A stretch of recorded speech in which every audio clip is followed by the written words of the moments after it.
अगर मैंने किसी को 370 रुपये का डिनर खिलाया है तो इसका मतलब ये है कि मुझे उसके साथ संभोग करना चाहिए। ये जो दृष्टिकोण है ये कहाँ से आता है, और ये इस व्यक्ति का दोष नहीं है, बिल्कुल नहीं है, क्योंकि I always believe in the principle hate the crime not the criminal. हो सकता है आपको बहुत ऐसा आउटरेजियस लग रहा होगा या बहुत हट के दृष्टिकोण लग रहा होगा, मैं बस कूल बनने के लिए नहीं बोल रहा हूँ, मैं रियली मीन करता हूँ। और कैसे ये एक समाज का सोसाइटल पैटर्न है to train men and women. मैं ये क्यों बोल रहा हूँ like this same thought pattern, ये मैं आपको समझाने का प्रयास करूँगा।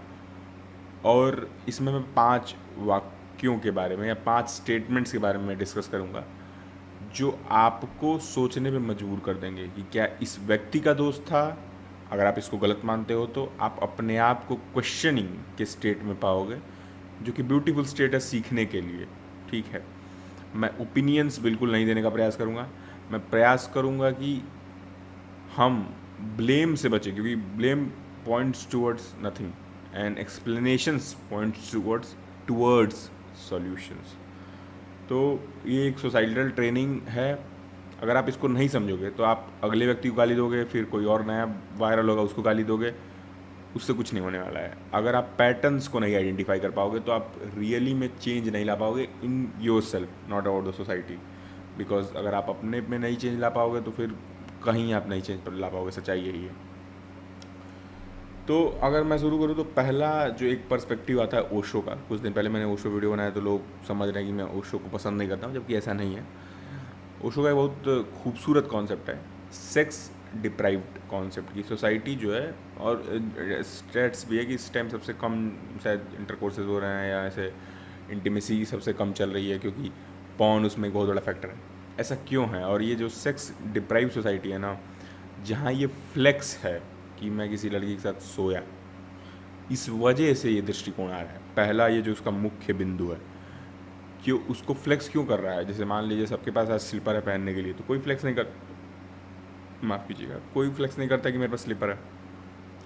पर वो इसलिए फ्लेक्स कर पा रहा है क्योंकि ये डिप्राइव्ड चीज़ है, उसके पास है ही नहीं। आप समझ रहे हैं इस बात को?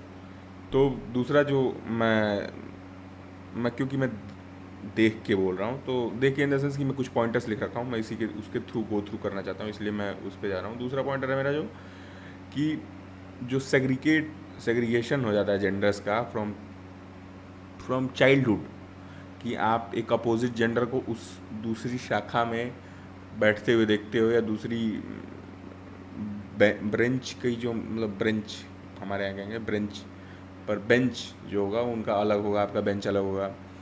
वहाँ से समस्या शुरू होती है कि जब आप बिल्कुल ही दो अलग प्रजाति एक समाज में जीते हुए पाते हो अपने आप को, तो वहाँ से ये जो टेंशन बिल्ड होनी शुरू होती है, क्योंकि जितना ही आप चीज़ों को छिपाओगे उतना ही उसमें जिज्ञासा बढ़ेगी।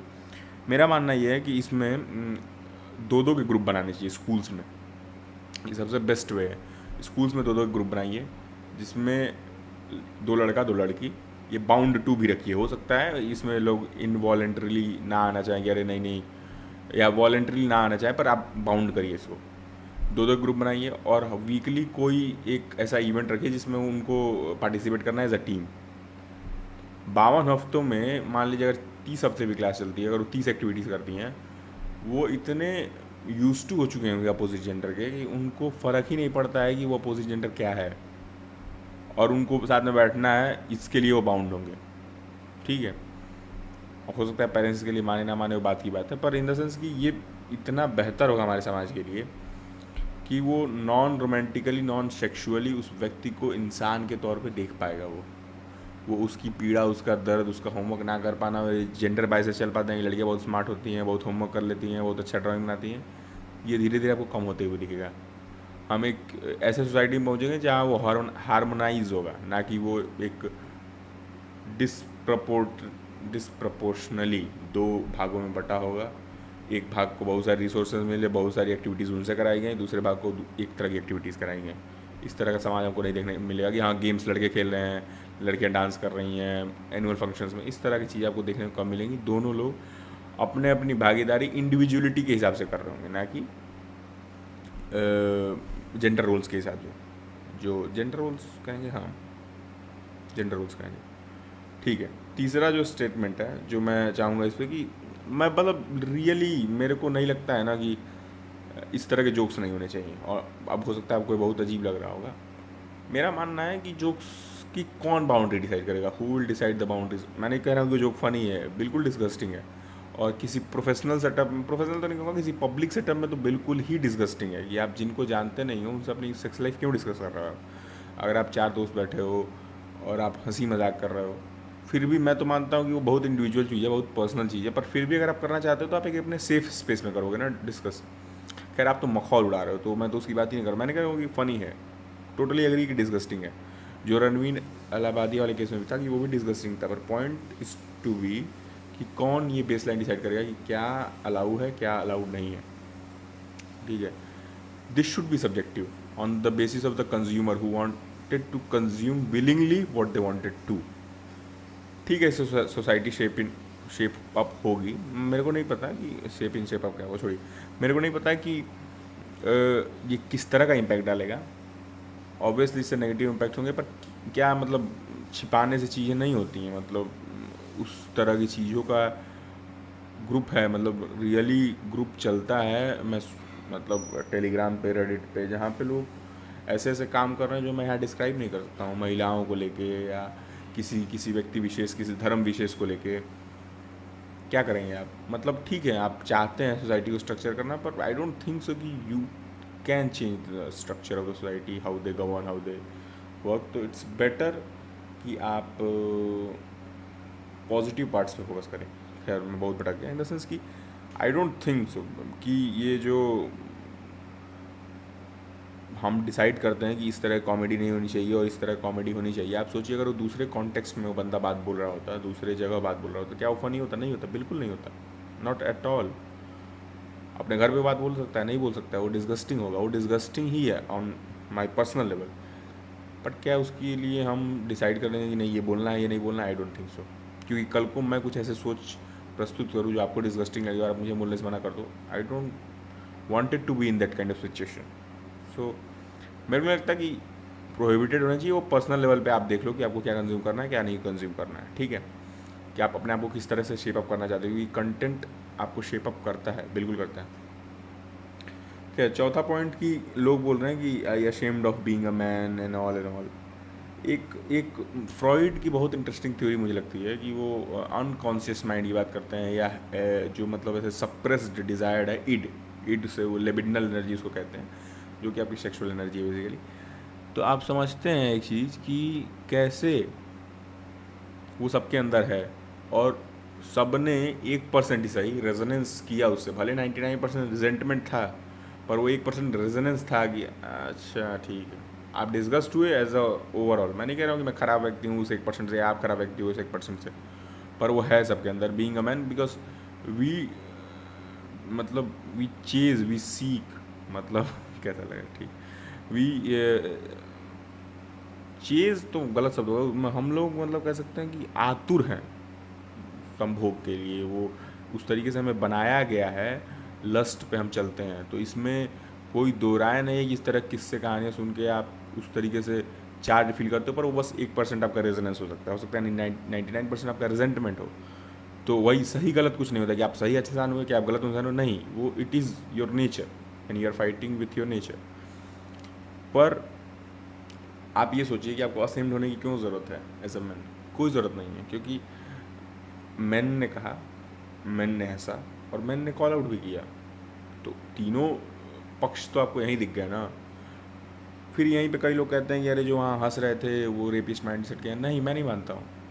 बहुत बार इन ग्रुप होने के लिए एक थ्योरी है, इन ग्रुप और आउट ग्रुप। अगर आप हंस नहीं रहे तो आप सीधे आउट ग्रुप हो गए, मतलब आप यहाँ से बिलोंग नहीं करते। तो just because to be in that group you have to laugh. कभी कभी शादी में आप नहीं चाहते हुए भी अपने अपने पक्ष की बुराई नहीं कर सकते क्योंकि आप उस ग्रुप से आते हो। समझ रहे हो आप बात को?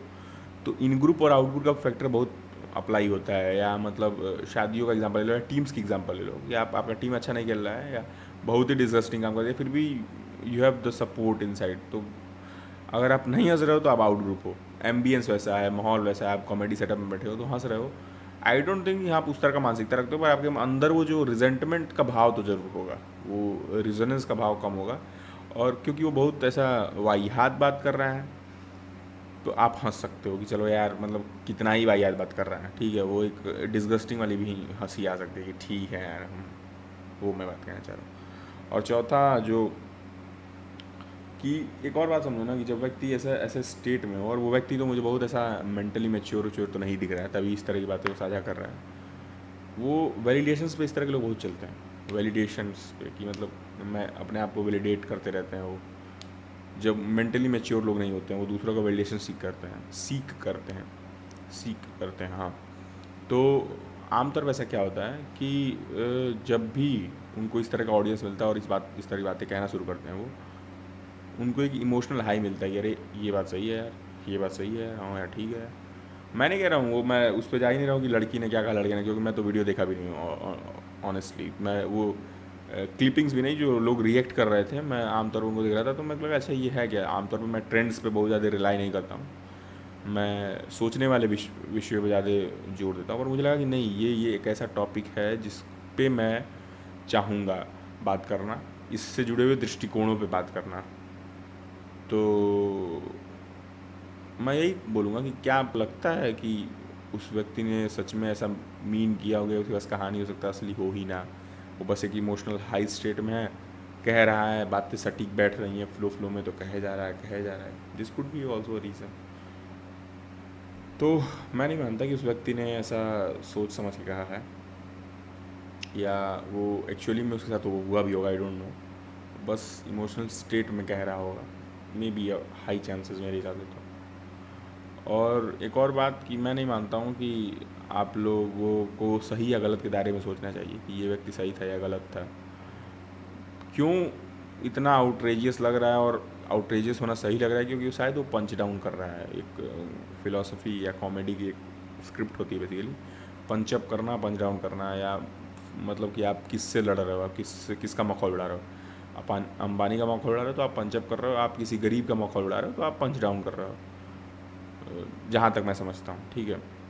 तो मेरे कहने का अर्थ यही है कि आप ये समझो कि उसने शायद इस एक तरह के समाज पे ऐसा बोला, मतलब समाज तो नहीं कहूँगा, एक तरह के तबके पे ऐसा बोला कि जो ऑलरेडी बहुत सारे सफरिंग्स, बहुत सारे स्ट्रगल्स के बाद आज वो कंधे से कंधे मिला खड़ा हो पा रहा है, और वो कुछ कर पा रहा है, और आज कूल हो गया है फेमिनिस्ट बनना ना।